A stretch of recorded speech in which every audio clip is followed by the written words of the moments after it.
Pessoal, vamos lá, retomando aí os nossos estudos do processo penal militar. Vamos iniciar hoje o estudo da unidade 5. Nesta unidade, nós teremos 8 horas aula e nessas aulas nós vamos tratar da prisão, e aqui vamos falar da prisão preventiva, da prisão em flagrante, da prisão temporária, da homenagem. Vamos tratar das medidas cautelares diversas da prisão. Vamos tratar da audiência de custódia e da liberdade provisória. Na aula de hoje, vamos tratar da parte aqui mais introdutória e falar um pouco da prisão em flagrante. Pois bem, qual que é o conceito de prisão? A prisão, partindo-se de um conceito que seja capaz de uma maior abrangência, é a privação da liberdade de locomoção, que pode ocorrer 1. Em virtude de flagrante delito, 2.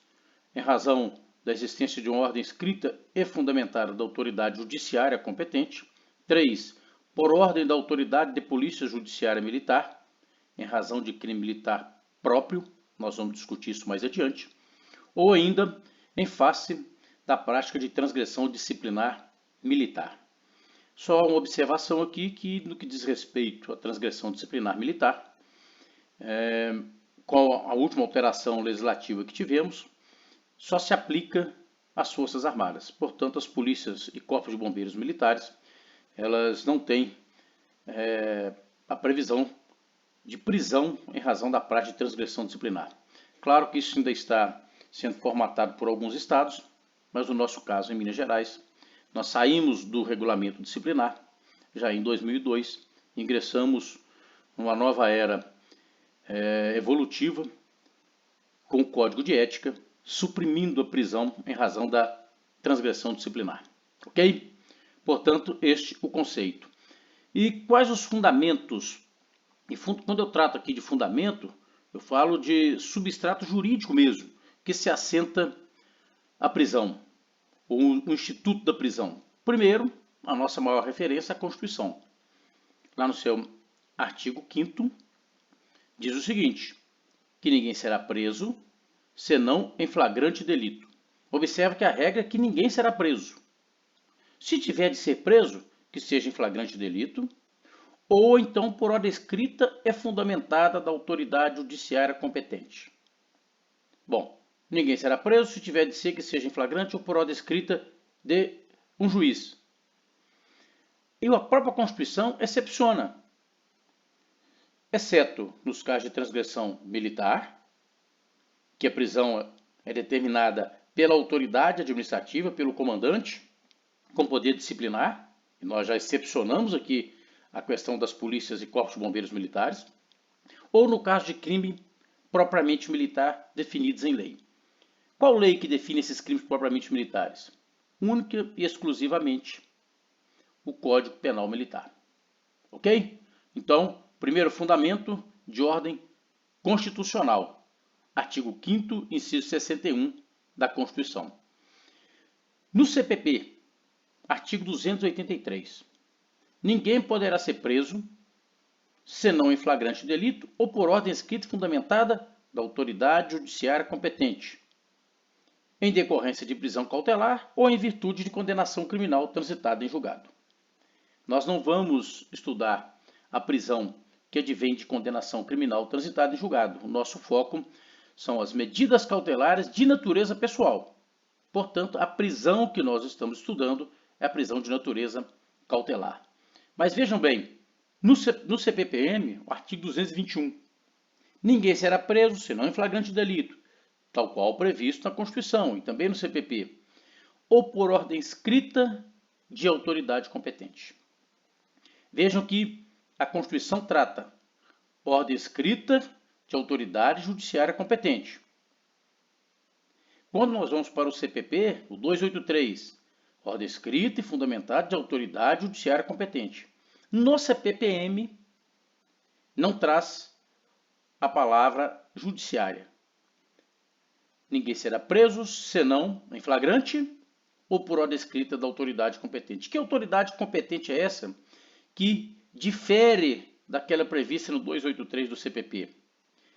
Essa autoridade competente, ela congrega em um único termo a autoridade judiciária competente e a exceção que a Constituição trouxe.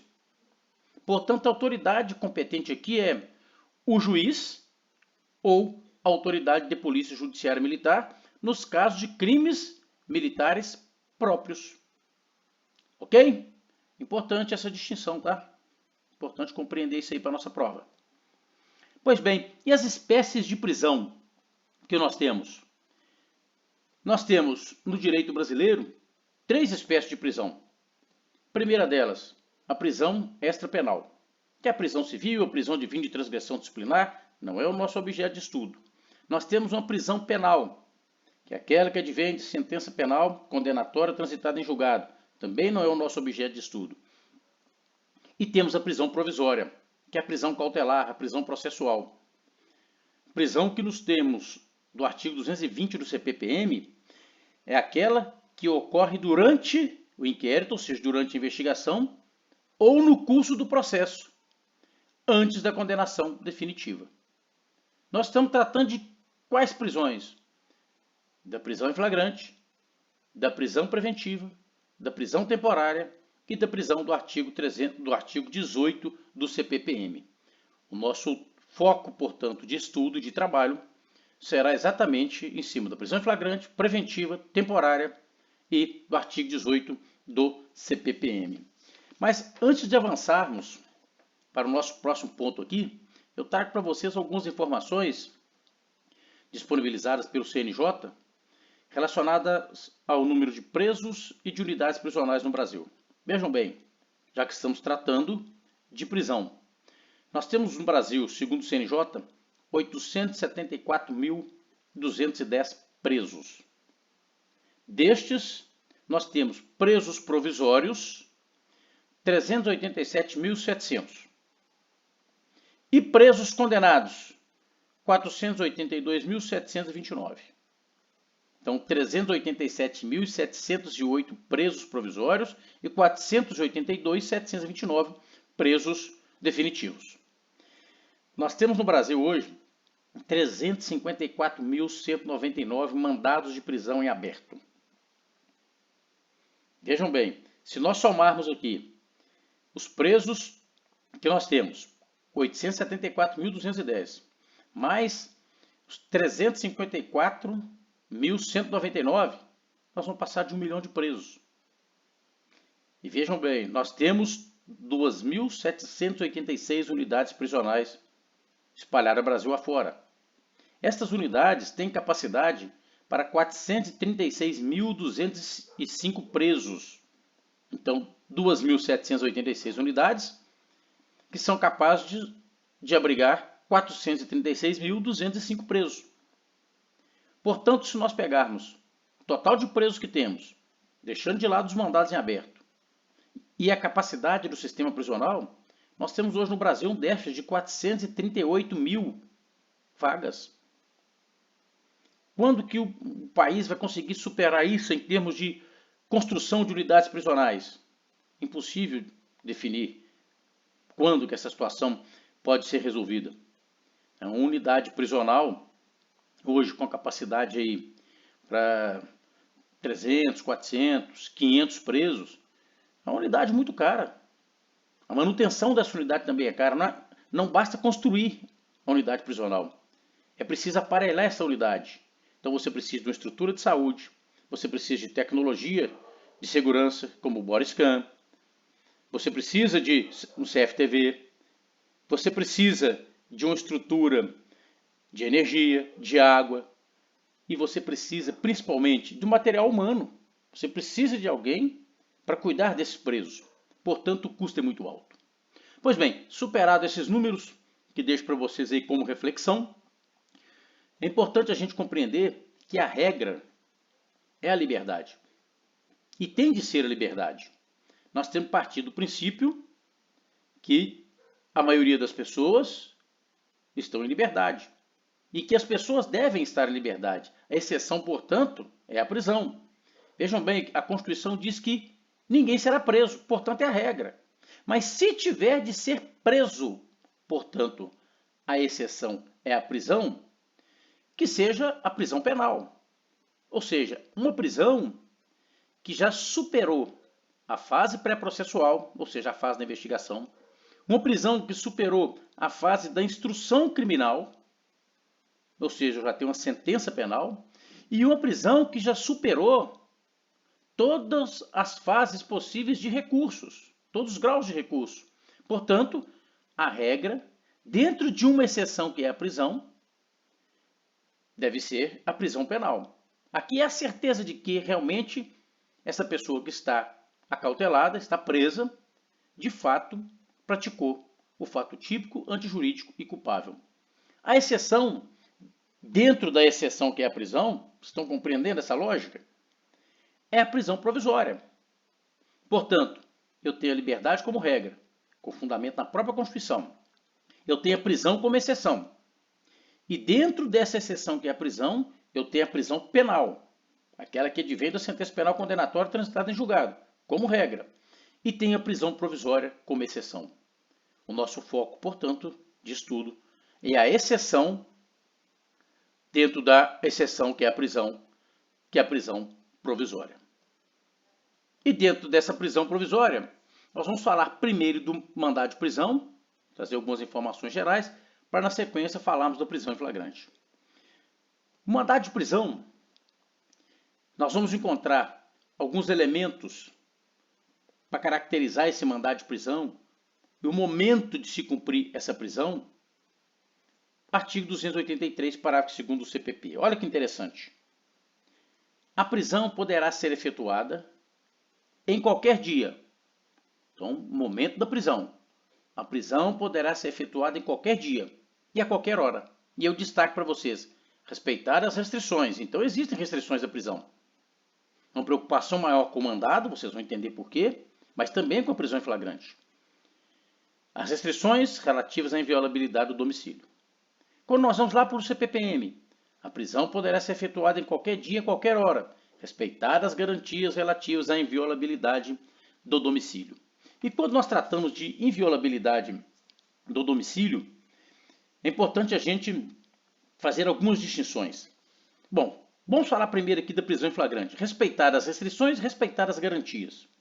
Quais restrições nós temos em relação à prisão em flagrante?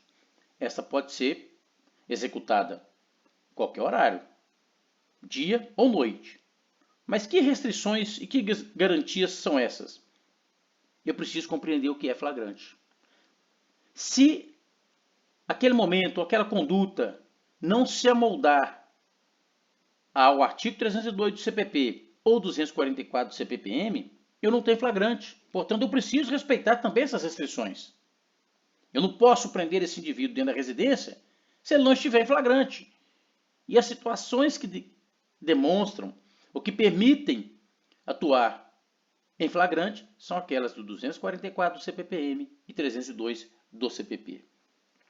Mas tratando especificamente do domicílio, já que durante o dia só é possível cumprir mandado de prisão, mas esse mandado de prisão a ser cumprido durante o dia, eu preciso observar ainda o previsto no artigo 5º, inciso 11 da Constituição, que diz o seguinte: a casa é o asilo inviolável do indivíduo. A regra, ninguém entra na casa. Mas para entrar nessa casa, quais os requisitos que nós temos? 1, se o morador permitir. 2, se for situação de flagrante. E aí não tem dia, não tem noite. Prestar socorro, caso de desastre, não tem dia, não tem noite. E durante o dia, para cumprir ordem judicial. Bom, se a Constituição diz que durante o dia, para cumprir ordem judicial, que é o mandado, eu preciso discutir o que é dia, o que vem a ser dia. Durante um bom tempo discutiu-se que o dia estaria compreendido entre o nascer e o pôr do sol, para outros entre 6 e 18 horas. Alguns doutrinadores ainda sustentam que o dia ainda é entre o nascer e o pôr do sol. Mas trazendo um conceito mais jurídico, com o advento da Lei 13.869 do ano passado, ou seja, 2019, que trata do abuso de autoridade, lá no artigo 22, inciso 3, que eu deixo a leitura para vocês, define o que é noite e o que é dia, o distingue um do outro, quando pontua que o mandado não pode ser cumprido entre 21 e 5 horas da manhã. Então, fazendo a leitura contrário ao senso, de 5 horas da manhã até as 21 horas, nós temos, portanto, o conceito de dia. E por que eu estou dizendo isso? Porque constitui crime de abuso de autoridade quando o mandado é cumprido fora desse horário, antes das 5 da manhã ou depois das 21. Então, para fins criminais, dentro da discussão do momento da prisão, superada a discussão relativa à prisão em flagrante, que nós já vimos que, se preenchidos os requisitos, ou seja, se a conduta se amoldar no 244, no caso de crime militar, do CPPM, ou no 302 do CPP, no caso de crime comum, bom, então, portanto, a prisão pode ser realizada em qualquer dia, em qualquer hora. Mas aquela advinda de mandado, ela só pode ser cumprida no interior de residência do domicílio durante o dia. E o dia, portanto, a partir da 3.869, sobretudo para as nossas aulas, para o nosso estudo, nós vamos utilizar como referência o inciso 3 do artigo 22, ok? Entre 5 e 21 horas é possível cumprir o mandado. Para quem sustenta que o mandado não pode ser cumprido antes das 6, nem depois das 18, ou antes do nascer do sol e nem depois do nascer do sol, é de se perguntar qual seria o reflexo jurídico do cumprimento do mandado, por exemplo, às 20 horas. O crime de abuso de autoridade não é. O máximo que nós teríamos é uma prisão que ensejasse o seu relaxamento por haver sido cumprida depois do pôr do sol ou depois das 18 horas. Mas crime de abuso de autoridade certamente não é.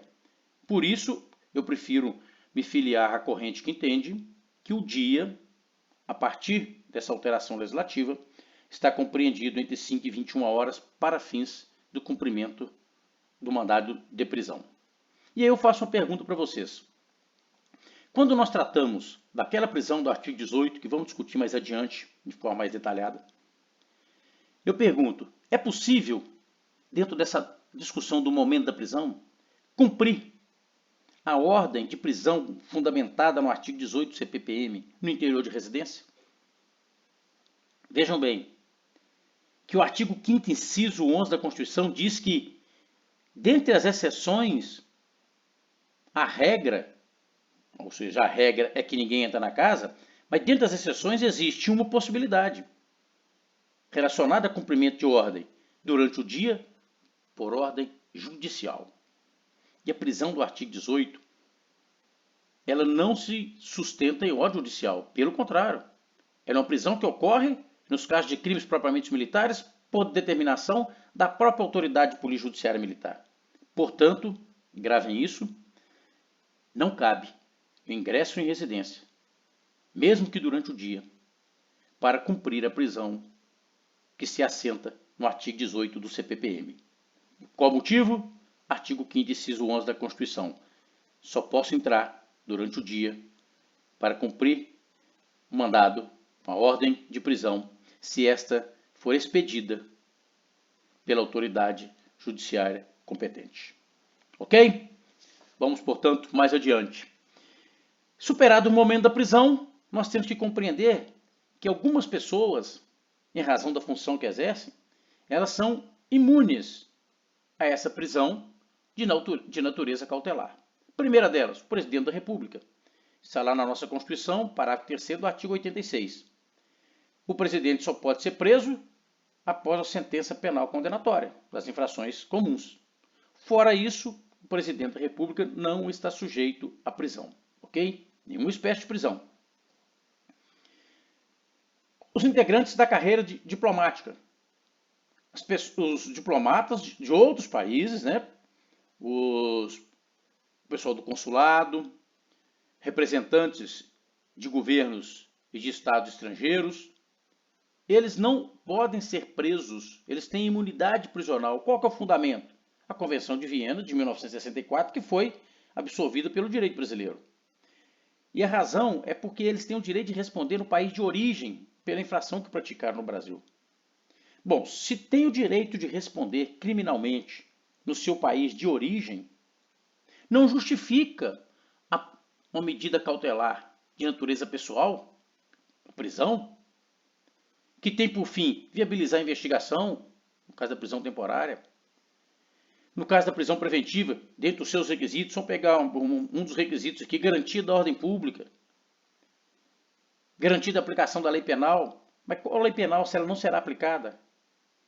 Portanto, tanto do ponto de vista de instrução criminal, a fase de se apurar os fatos, quanto da execução dessa decisão judicial, ou seja, o cumprimento da sentença, os integrantes da carreira diplomática são imunes à prisão. Ok? Membros do Congresso Nacional, deputados e senadores. Quando nós pegamos lá no parágrafo 2º do artigo 53, ele é bem claro. A partir do momento que foi expedido o diploma, deputados e senadores não podem ser presos. É a regra. Mas se tiver de ser preso, que seja em flagrante de crime inafiançável. Ok? Então, desde a expedição do diploma, os membros do Congresso Nacional não poderão ser presos, salvo em flagrante de crime inafiançável. E ainda assim, neste caso, preso, autuado em flagrante, a autoridade tem de remeter, dentro de 24 horas, ou para o Senado ou para a Câmara dos Deputados, os autos, para que, por maioria dos congressistas, de acordo com a Casa, resolva sobre a manutenção da prisão ou sobre a liberdade provisória do parlamentar. Ok? Deputados estaduais. Por simetria, a Constituição Federal, a Constituição, eu trouxe do nosso estado, a Constituição de Minas Gerais, mas todos os estados trazem busca essa mesma simetria. O deputado não pode, desde a expedição do diploma, ser preso, salvo em flagrante de crime inafiançável. E nós vamos estudar mais adiante o que é um crime inafiançável, o que é um crime que comporta fiança. Então, se você depara com um parlamentar, um deputado federal, pelo estado de São Paulo, em Minas Gerais, que venha cometer um crime afiançável, ele não pode ser preso. Vamos fazer boletim de ocorrência, claro, isso vai ser investigado. Isso não significa que essas pessoas não serão responsabilizadas, ok? Nós não estamos falando de uma imunidade do ponto de vista de extirpar qualquer possibilidade de responsabilização. O que nós temos aqui é que ele não é preso. Agora, em um deputado estadual de São Paulo, em Minas, ele não tem imunidade prisional. A imunidade prisional para o deputado estadual é limitada ao estado no qual ele foi eleito. Ok? Então, o deputado de Minas não tem imunidade de outro estado e o de outros estados aqui também não tem. Ainda, em relação às imunidades prisionais, magistrados, membros do Ministério Público, nós veremos também, mas os magistrados só podem ser presos por ordem escrita do tribunal ou do órgão especial competente para o julgamento, salvo em flagrante de crime inafiançável. Portanto, se você deparar com uma ocorrência em que um juiz, um desembargador, um ministro, vier praticar um crime, se esse crime for de ordem inafiançável, ele tem que ser preso. E nesse caso, comunicação direta à autoridade, ao presidente do tribunal. Nós temos hoje, no TJ de Minas, no Ministério Público, no TJM, uma estrutura da Polícia Militar, chamada de assessoria militar, com policiais, oficiais e praças, que exercem atividades voltadas para a proteção e segurança das instalações, enquanto assessoria, não de execução, e das autoridades, aí sim de execução. Bom, essa assessoria militar, ela é a responsável por fazer essa ponte neste momento. Portanto, a prisão de um juiz tem que necessariamente chegar via Polícia Militar ao conhecimento do presidente do tribunal. E se o crime for afiançável? Bom, se o crime for afiançável, não cabe prisão em flagrante. E se for o caso de prisão preventiva, prisão temporária, tem de vir uma ordem escrita do tribunal a que ele estiver subordinado. Ok? Ministério Público, a mesma coisa. Só por ordem escrita, salvo no caso de flagrante de crime inafiançável, em que ele deve ser apresentado ao Procurador-Geral de Justiça. Em relação ao prefeito e vereador? Bom, o prefeito e vereador não possuem imunidade prisional. O que o prefeito tem é foro por prerrogativa de função. Está lá no artigo 29 da Constituição. O prefeito é julgado perante o tribunal, ele não é julgado na primeira instância. Então, foro por prerrogativa de função. E o vereador? O vereador, a imunidade que ele tem em relação ao seu voto, à sua palavra, à sua atuação enquanto no exercício da vereança. Ele não tem nenhum tipo de imunidade prisional. Portanto, o vereador cometeu crime afiançável ou inafiançável, está em flagrante, a medida ser adotada pelo policial militar ou por qualquer um do povo, nós vamos estudar isso ainda hoje, é dar-lhe voz de prisão em flagrante. E no caso do advogado? Não, no caso do advogado, o artigo 7º, parágrafo 3º do Estatuto da OAB, diz que o advogado somente poderá ser preso em flagrante por motivo de exercício da profissão em caso de crime inafiançável. Olha, o vínculo é a profissão. Portanto, se o advogado não praticou o crime ou não existe nenhuma relação entre a prática do crime com o exercício da profissão, não se aplica o artigo 7º, parágrafo 3º. Ok? Mas no exercício da profissão, o advogado só pode ser preso em flagrante se o crime foi inafiançável. Portanto, imagina que durante um auto de prisão em flagrante, o advogado esteja acompanhando o cliente. E o advogado pratica ali um crime de homicídio. Esse crime é inafiançável, o advogado será preso. Mas imaginemos outra hipótese. Em uma sessão de julgamento, perante um órgão colegiado, Justiça Militar, por exemplo, um tribunal, enfim. O advogado se exalta, perde um pouco ali o equilíbrio e venha a quebrar, danificar ali um computador. Ou venha causar, empurrar e causar uma lesão corporal em alguém ali dentro do tribunal. Se vinculado com o exercício da profissão, ele não pode ser preso em flagrante. É isso que o artigo 7º, parágrafo 3º está dizendo. Não existe imunidade prisional para o advogado nos mesmos termos que existe para o Ministério Público, para os magistrados, para os parlamentares estaduais, no âmbito federal. Ok? E além disso, se o advogado for preso, tem de ser observado aqui o inciso 4, que exige a presença do representante da OAB, sob pena de nulidade de todos os atos praticados pela autoridade polijudiciária. Tem, portanto, o advogado, mais do que o direito a um advogado para acompanhar o seu auto de prisão em flagrante. Ele tem direito de um representante da Ordem dos Advogados do Brasil, sob pena do procedimento ser anulado. Ok? Isso aqui é importante para nós, né, sobretudo para vocês, policiais, militares, oficiais, daqui a uns dias, na condução de auto de prisão em flagrante de crime militar. Porque no dia a dia, na atividade de rua, é muito difícil você encontrar um advogado do exercício da sua profissão, salvo durante uma ocorrência que ele esteja acompanhando de fato um cliente. Ok? E de tudo isso, eu deixo aqui para vocês acessarem, fazer a leitura, terem em mãos, inclusive para a nossa prova, a instrução 03 de 2003 do Comando Geral. Essa instrução traz a orientação institucional da nossa instituição para a atuação dos policiais militares nos casos em que a ocorrência tiver como envolvido autoridades. E autoridades que têm imunidades prisionais. Então, a lei traz os limites, traz os contornos no que diz respeito a se pode ser preso ou se não pode ser preso.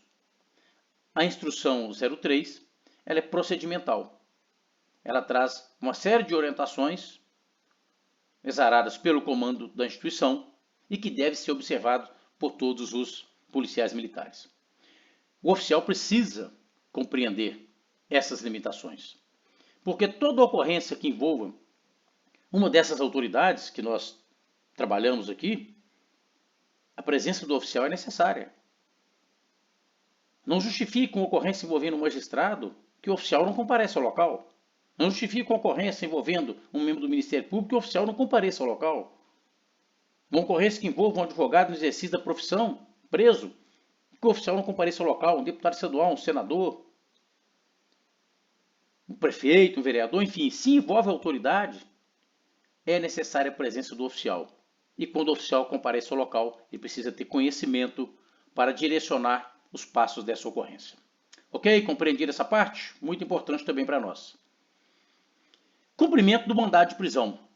Quando nós tratamos do cumprimento do mandado de prisão, nós temos que passar aqui pelo CPP e pelo CPPM no que diz respeito aos requisitos.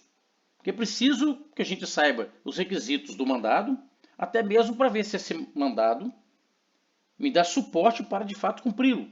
Então, vamos pegar pelo CPPM. Autoridade judiciária ou encarregado do inquérito que ordenar a prisão fará expedir em 2 vezes o respectivo mandado. Quem que é o encarregado do inquérito para ordenar a prisão? Que prisão é essa que ele ordena? Artigo 18 do CPPM. Vincule, portanto, 225, a parte que diz respeito ao encarregado, ao artigo 18 do CPPM e à Constituição. Artigo 5º, inciso 61. Ok? O mandado tem que ser lavrado por escrivão. Mas o mais importante é que ele tem que ser assinado pela autoridade que ordenar a expedição.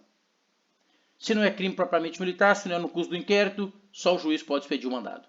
O mandado tem que designar a pessoa sujeita à prisão, se possível. E esse se possível do CPPM, ele é traduzido no CPP, aqui na letra B, designará a pessoa que tiver de ser presa por seu nome, ou seja, identificação. Mas se não for possível, então, alcunha, o apelido. E se não for possível, sinais característicos. Bom, se eu não tenho sinais característicos, nem alcunha, nem o nome, não é possível expedir um mandado de prisão. Eu não sei para quem que eu estou expedindo o mandado de prisão. Tem que mencionar qual que é o crime, motivo da prisão, ou seja, a infração penal, e designar o executor da prisão. Uma via fica com o preso e outra deve retornar para integrar, portanto, os autos. Tem que compreender esses requisitos, sobretudo para eu ter a certeza de que eu estou cumprindo um mandado que de fato tem de ser cumprido. Porque se falta um desses requisitos, esse mandado não pode ser cumprido. Ok? Ainda em relação ao cumprimento do mandado, pergunto para vocês, a quem cabe cumprir o mandado? E aí, a primeira resposta. Em se tratando de militar, está lá no artigo 223. A prisão de militar, do CPPM, deverá ser feita por outro militar, de posto ou graduação superior, ou, se for de mesmo posto ou mesma graduação, mais antigo. Portanto, para se prender um primeiro-tenente, eu preciso ter, no mínimo, um outro primeiro-tenente mais antigo, ou um capitão, um major, um tenente-coronel, um coronel. Mas eu não estou tratando aqui da prisão em flagrante. Não façam essa confusão. A prisão em flagrante, qualquer um do povo pode. E as autoridades policiais e seus agentes são obrigados, compelidos a cumprir. Aqui eu estou tratando do cumprimento do mandado de prisão. E por que o Código vincula essa questão de graduação, posto-graduação superior mais antigo? É porque as instituições militares, elas se assentam em 2 pilares, que é a hierarquia e a disciplina. Então, quando eu permito que o soldado cumpra um mandado de prisão em desfavor de um cabo, eu estou ferindo esses valores, esses princípios sobre os quais se assentam as instituições militares. E é perfeitamente possível observar esse artigo 223. Expedir um mandado, dentre os policiais que estão disponíveis para cumprir esse mandado, é perfeitamente possível encontrar um que seja superior hierárquico ou que seja mais antigo. E em não se tratando de militar, ou seja, a regra, né, o padrão para as demais atuações, qualquer agente policial poderá efetuar a prisão determinada no mandado registrado no CNJ. Mas se ele não estiver registrado no Conselho Nacional de Justiça, não tem problema. Qualquer agente policial poderá efetuar a prisão decretada, ainda que sem registro no Conselho Nacional. Mas é preciso verificar a autenticidade do mandado. Você não sai para trabalhar com a pasta cheia de mandados. Pode ser que você tenha cópia de um ou outro mandado, mas a central de comunicações das instituições policiais tem acesso a esses mandados, ao banco de mandados. Então ele consulta, na hora que você verifica o nome, pede para checar o nome de uma pessoa, a central de comunicações, o Copom, vai retornar se existe um mandado ou não em desfavor dessa pessoa. Mas chegando na delegacia é preciso imprimir esse mandado, para que essa pessoa tenha o mandado em mão. Então, a quem cabe cumprir? Primeiro, o oficial de justiça. Aí você me fala, mas aqui não fala do oficial de justiça. Sim, mas o oficial de justiça ele é o longa-manos do juiz. Ele é aquele que executa de pronto a determinação judicial. Depois do oficial de justiça, o superior ou mais antigo, em se tratando de militar. E, na sequência, qualquer agente policial. Eu pergunto para vocês, guarda municipal se encaixa aqui? Não se encaixa, tem que ser agente policial. Agente de trânsito também não se encaixa aqui. Juiz, que não seja, claro, o juiz que expediu o mandato, se ele expediu, pode executar, também não se encaixa. Promotor de justiça, também não se encaixa. É agente policial, qualquer agente policial pode cumprir. Ok? Vamos mais adiante para tratarmos então da prisão em flagrante. Falamos da prisão que advém do cumprimento de mandado e quando nós vamos tratar da prisão temporária e da prisão preventiva e também da prisão do artigo 18, nós vamos precisar destes conceitos que acabamos de discutir relacionados ao cumprimento da ordem de prisão. Mas vamos à prisão em flagrante. Qual que é o conceito de prisão em flagrante? A lei, a legislação, o CPP, o CPPM, enfim, a Constituição, nós não vamos encontrar esse conceito pronto de prisão em flagrante. E aqui nós vamos superar, considerando que somos todos da carreira jurídica, superar a discussão da origem do termo flagrante. Vamos tratar a prisão em flagrante como sendo uma medida privativa de liberdade que consiste na prisão sem autorização judicial, em face do cometimento de uma infração penal. E aí eu destaco para vocês, observadas as hipóteses legais. Observe, então, que esse conceito de flagrante guarda relação com o sujeito que suporta a prisão. É uma medida privativa de liberdade que consiste na prisão sem autorização judicial, em face do cometimento de uma infração penal, observadas as hipóteses legais. Quais hipóteses?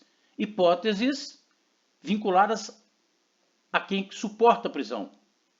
E aí nós vamos ao 244-302, CPPM, CPP. Considera-se em flagrante delito aquele, olha, sujeito que suporta a prisão. O conceito é vinculado à pessoa que suporta a prisão. 302, considera-se em flagrante delito quem? Quem? Aquele, a pessoa que se sujeita à prisão ou que suporta a prisão. E aí, esses dois artigos trazem para nós aquele que está cometendo, o que acaba de cometer, o que é perseguido, nós vamos falar disso um pouco mais adiante, o que é encontrado, que é perseguido logo após, o que é encontrado logo depois. Fora dessas situações, não há flagrante. Nós vamos falar desse inciso 3, quando tratarmos aqui da perseguição. Se não é perseguição, não tem flagrante do inciso 3. Se a pessoa não foi encontrada logo depois, com instrumentos, armas, não tem flagrante. Ou se ele não acabou de cometer infração penal, o crime, não tem flagrante. Ou se ele não está cometendo, não tem flagrante. E aí, é preciso a gente discutir, antes de avançar um pouco mais, a natureza jurídica e a finalidade da prisão em flagrante. Vamos iniciar com a finalidade. Por que nós temos uma prisão em flagrante? Que é uma prisão que não precisa de ordem judicial, que não passou pelo crivo do juiz, nem do Ministério Público. Qual é a finalidade dessa prisão? Eu separei 3 pontos aqui como finalidade, e que interessa para a nossa disciplina. Primeiro, fazer cessar a conduta criminosa. E com isso, evitar que o crime se consuma. Nos casos do inciso 1 da letra A. Considera-se em flagrante delito aquele que está cometendo. Portanto, se a guarnição aborda o indivíduo que está com a arma apontada, assaltando o outro, essa intervenção policial prendendo esse indivíduo em flagrante, evita a consumação do crime e evita o agravamento do crime. Esse crime de roubo poderia vir qualificado pelo resultado morte. Um crime de lesão corporal, ou de ameaça, ou de rixa, pode evoluir para um crime de homicídio. Portanto, primeiro, fazer cessar a conduta e, com isso, evitar que o crime se consume. Depois, evitar a fuga do infrator. Evitar que o indivíduo que praticou o fato inicialmente típico, No segundo momento, analisa-se a antijuridicidade, mas já diante da autoridade de polícia judiciária, mas evitar que esse indivíduo deixe o local, venha fugir. E, por fim, viabilizar a preservação e a colheita de elementos probatórios. Quando eu prendo esse indivíduo em flagrante, esse indivíduo, ouvido pela autoridade de polícia judiciária, e nós já vimos que ele tem o direito de ter seu advogado acompanhando, preservado o local de crime, coletado ali no momento, ouvidas as testemunhas. É claro que isso é diferente de você ouvir uma testemunha daqui a 1 ano, 2 anos. É claro que é diferente você ouvir esse indivíduo no calor dos fatos do que ouvir esse indivíduo daqui 6 meses, 1 ano, 1 mês. Enfim, algumas provas podem se perder, quer seja pela própria natureza da prova, quer seja pelo próprio tempo, a exposição ao tempo, quer seja por interesse de um ou de outro em desaparecer com essas provas. Portanto, eis as 3 finalidades aí da prisão em flagrante. E a sua natureza jurídica? Bom, antes das alterações trazidas aí pela Lei 12.403 de 2011, no Código de Processo Penal, a natureza jurídica da prisão em flagrante era de medida cautelar. Antes, portanto, dessa alteração de 2011, o juiz ratificava o auto de prisão em flagrante e mantinha o indivíduo preso em flagrante. Essa manutenção do indivíduo preso em flagrante era um ato de jurisdição, portanto, uma medida cautelar. Antes, portanto, da 12.403 de 2011, o que nós tínhamos, que a prisão em flagrante, ela tinha a natureza de medida cautelar, a partir do momento que o juiz ratificava aquele auto de prisão em flagrante.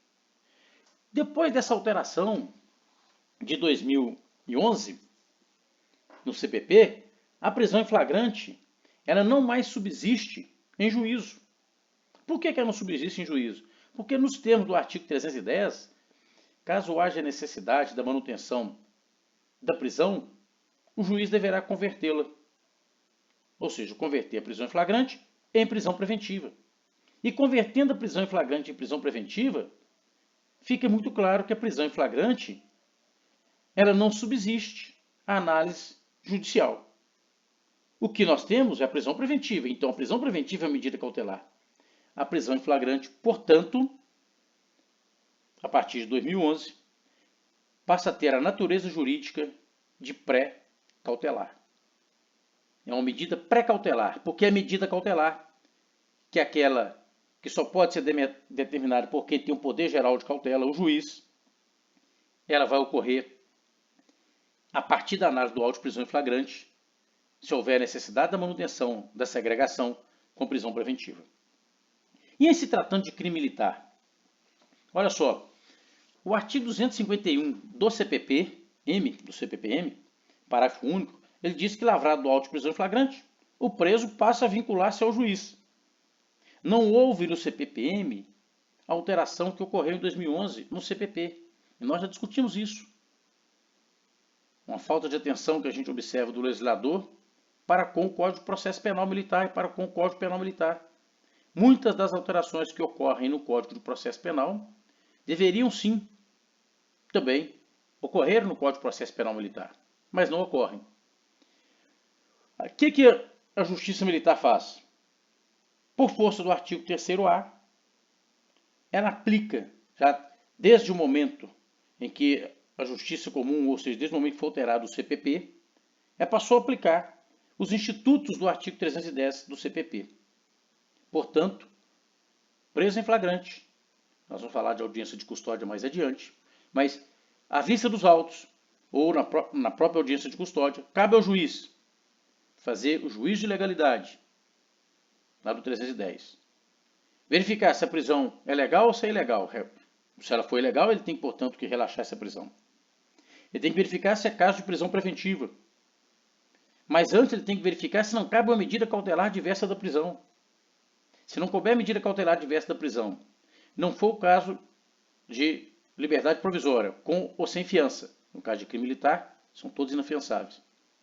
Cabe ao juiz, portanto, decretar a prisão preventiva.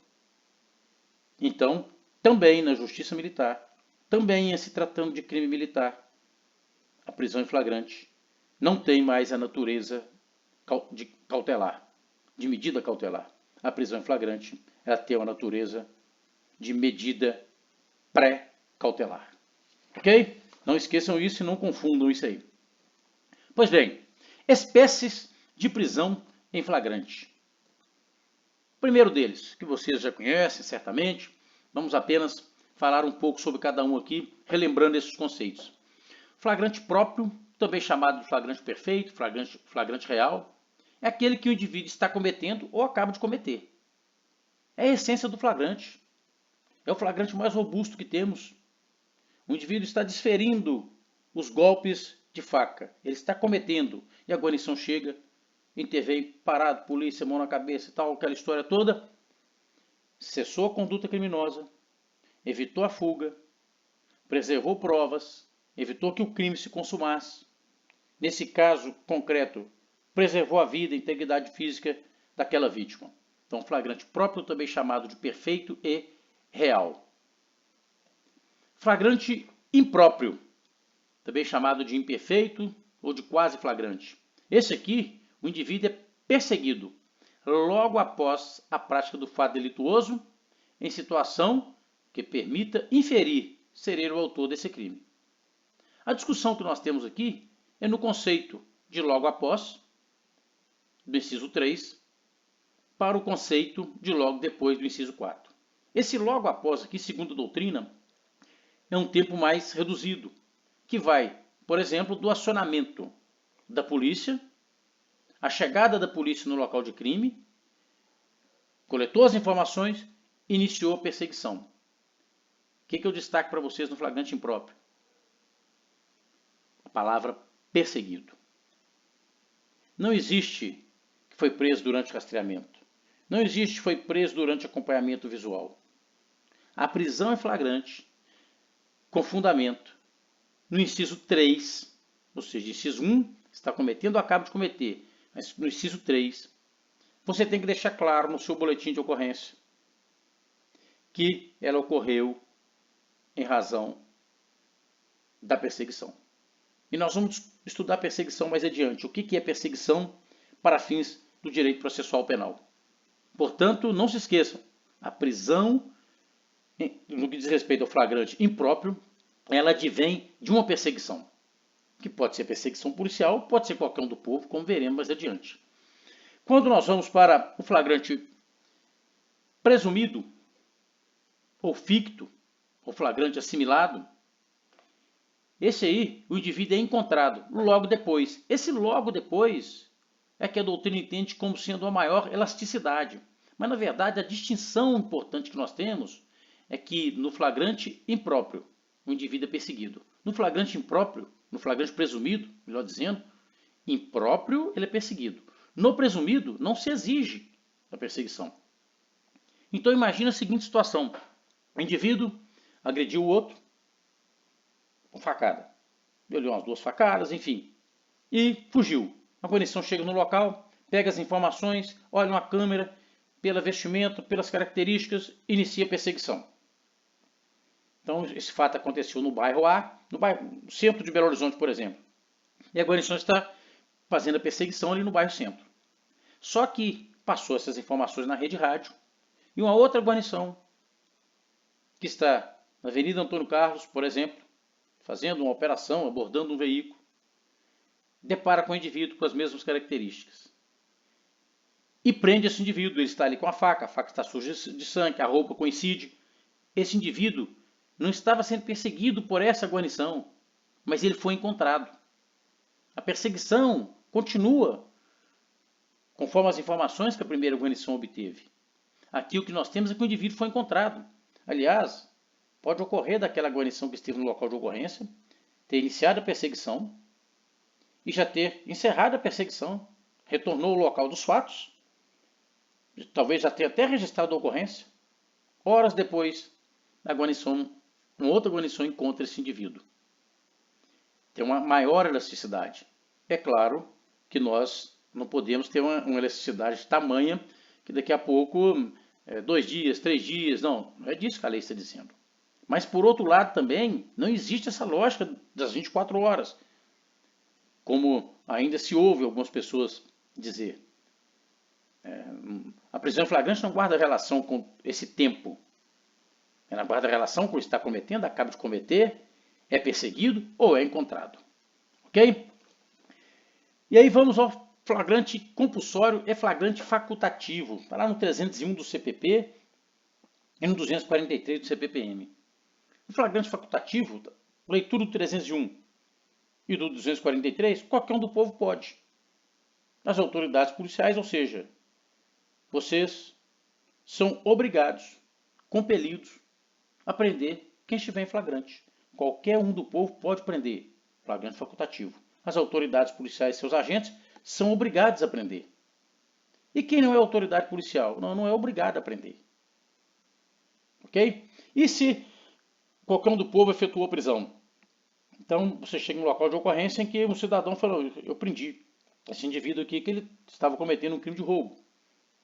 Ou estava cometendo estupro, enfim, seja lá qual for o crime. Foi preso por qualquer um do povo. Você precisa constar isso no boletim de ocorrência. Você precisa qualificar quem deu voz de prisão para ele. Eu já deparei com uma situação, atuei em uma ocorrência, em que o advogado efetuou a prisão de um indivíduo que estava agredindo a esposa. Esse indivíduo passando com o carro, na região ali da Antônio Carlos, próximo à Praça Vaz de Melo, para quem conhece, em Belo Horizonte. O indivíduo desceu do carro e efetuou a prisão. Quando a guarnição chegou, eu efetuei a prisão com fundamento no artigo 301, como qualquer um do povo. Esse indivíduo acompanhou a ocorrência. Coube a Polícia Militar fazer o boletim e conduzir para a delegacia. Qualquer um do povo não pode sair conduzir, mas qualquer um do povo pode sim efetuar a prisão. Ok? Então, flagrante compulsório e flagrante facultativo. E o flagrante preparado? O flagrante preparado é o chamado de flagrante provocado ou crime de ensaio. Neste caso, o agente, ou seja, a pessoa que é presa, ela é instigada a praticar o delito. Instigada por quem? Por aquela pessoa que busca prendê-la em flagrante. E aí, quando nós pegamos aqui a súmula 145 do STF, eu deixo o artigo 17 do CP e 32 para vocês fazerem a leitura do que vem a ser crime impossível, 145 do STF, a súmula, ela diz o seguinte: não há crime quando a preparação do flagrante pela polícia torna impossível a sua consumação. Então imagina que existe uma suspeita de que um determinado policial, em uma blitz, está cometendo o crime de corrupção ou concussão, exigindo dinheiro. E aí, a estrutura de corregedoria se aparelha, se prepara, entra, portanto, no veículo, desloca e aí para na dita blitz. Quando este policial chega, o motorista do carro, que é um policial disfarçado, ele coloca dentro do documento do carro uma nota de R$100. E o policial fala, sua carteira. Não tem a carteira, mas deixei um dinheiro aí e tal. Na hora que esse policial pega o dinheiro, aí sai mais 4, 5 policiais dentro do carro, a arma na mão, você está preso. Ora, esse flagrante foi preparado. Temos inúmeras decisões judiciais nesse sentido. Esse flagrante foi preparado. A polícia fez com que esse indivíduo cometesse o crime, provocou esse indivíduo. Ok? Então, este flagrante não encontra respaldo na nossa legislação.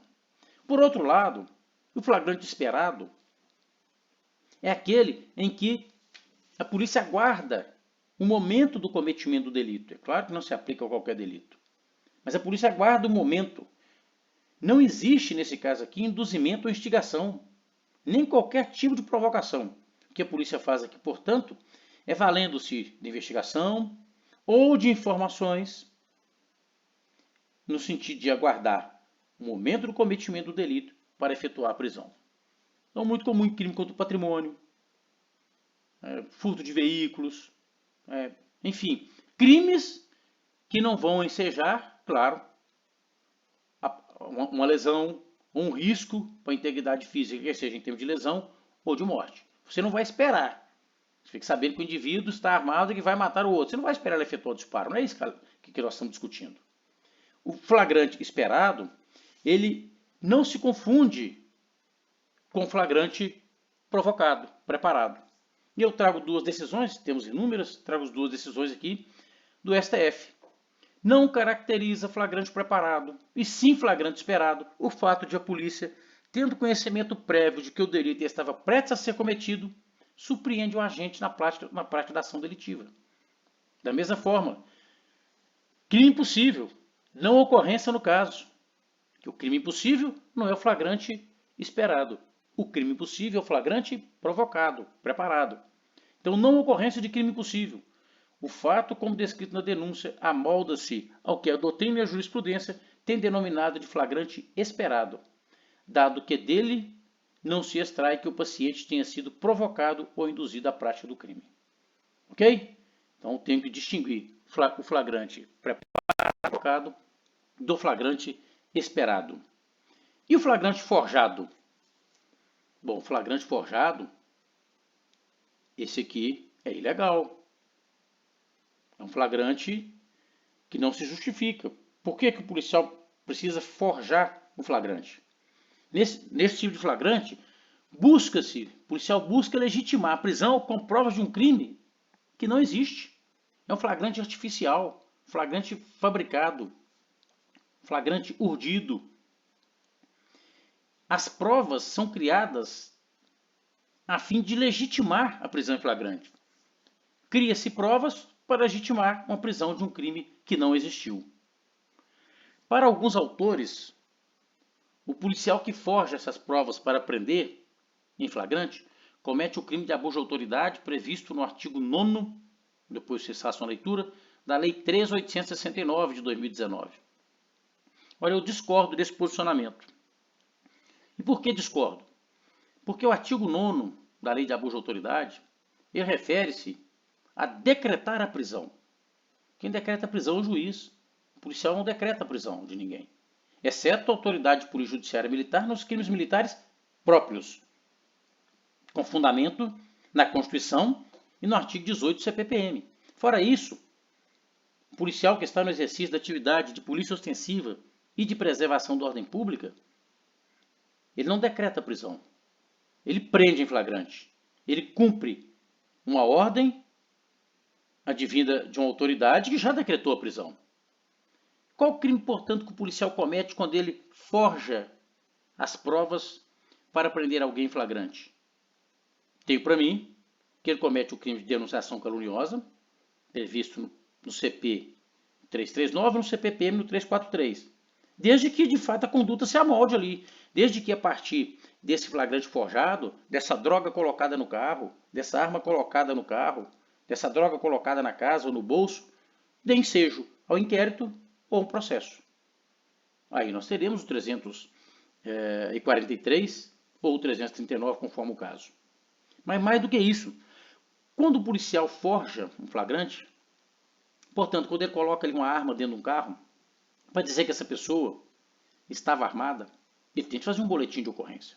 Quando ele faz um boletim de ocorrência, com essas informações, em tese ele está praticando o crime de falsidade ideológica, previsto lá no 312 do Código Penal Militar. E está inserindo ou fazendo inserir uma informação falsa ou diversa da que deveria constar. Portanto, não vejo que o policial militar, e falando especificamente do policial militar que comete o crime de abuso de autoridade previsto no artigo 9º, porque o artigo 9º diz que o crime ali previsto é de decretar a prisão. O policial militar não decreta a prisão, exceto na condição de autoridade judiciária. Portanto, esse flagrante forjado é um flagrante ilegal. Não temos, enquanto policiais militares, razão para forjar flagrante. Não temos, enquanto policiais militares, razão para provocar a prática de um delito, ou seja, para atuar em cima do flagrante preparado ou provocado. Não precisamos e nem podemos descumprir a lei com pretexto de combater a criminalidade. E por fim, o flagrante diferido, também chamado de flagrante prorrogado, retardado ou protelado. Está lá no artigo 8º da Lei 12.850 e no artigo 53. E aqui uma discussão que é interessante e importante para nós. Olha o artigo 8º, o que diz? A ação controlada, consiste a ação controlada em retardar a intervenção policial ou administrativa relativa à ação praticada por organização criminosa, ou a ela vinculada, desde que mantida sob observação e acompanhamento para que a medida legal se concretize no momento mais eficaz da formação das provas e obtenção de informações. Parágrafo 1º, exige comunicação prévia ao juiz. Ok? Quando nós vamos lá para o artigo 53 da Lei de Tóxicos, ele diz o seguinte: em qualquer fase da persecução criminal relativa aos crimes previstos nessa lei, são permitidos, além dos previstos em lei, mediante autorização judicial e ouvido do Ministério Público, aí eu destaco os seguintes procedimentos investigatórios. Vai lá no inciso 2, a não atuação policial sobre os portadores de droga, enfim.